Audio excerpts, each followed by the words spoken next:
C'est marrant, tous les gens que j'ai croisés, ils avaient tous une chose en commun.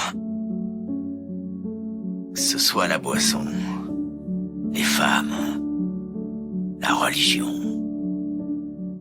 la famille, la couronne, un rêve, des enfants, la puissance.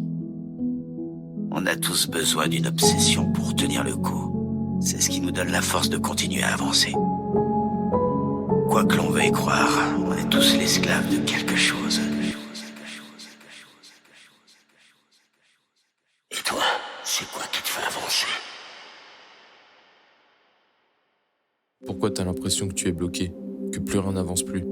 Pourtant, tu t'es muni de motivation, ta passion est restée intacte depuis le point de départ, et je suis sûr que ça restera comme ça jusqu'au bout, j'en suis convaincu.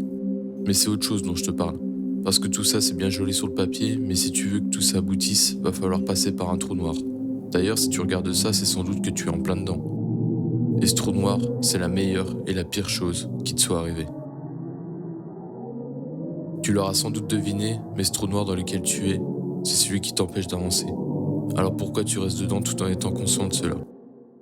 Au début, tu t'es juste dit que tous ces réseaux allaient te servir de vitrine pour partager ton travail et que les gens te découvrent enfin. D'ailleurs, c'est ce que tu as fait. Aussitôt un projet fini, tu le publies, mais en réalité, tu as perdu un temps précieux parce que tu t'en es pas rendu compte, mais après ta publication, tu as commencé à scroller, à liker des publications des artistes que tu suis, à republier des posts de tes tweetos préférés.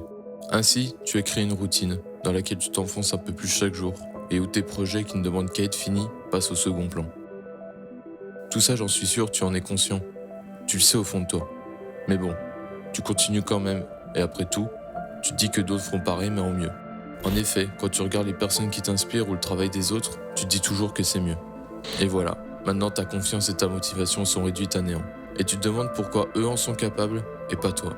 Car après tout, eux aussi passent autant de temps que toi dans ce trou noir.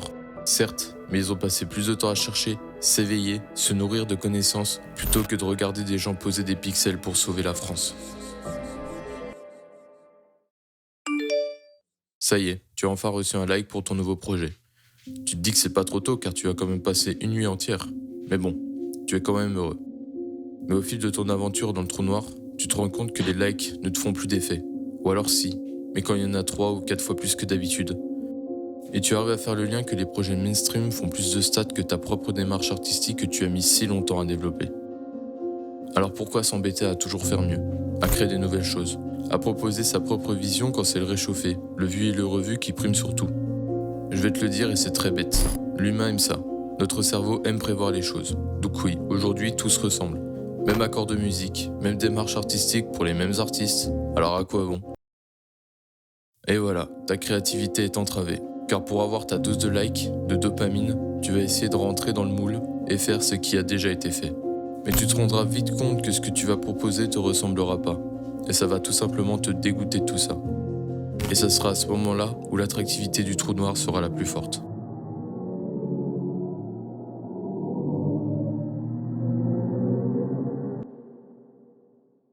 J'espère que tu auras compris mon message. Car tout ce que je viens de te dire là, tu le sais. Je veux pas me faire passer pour un moralisateur ou je sais pas quoi d'autre. Je sais que je t'ai pas ouvert les yeux, mais j'espère qu'à partir de maintenant, tu es plus proche de tes projets à venir que de la future notification de Squeezie.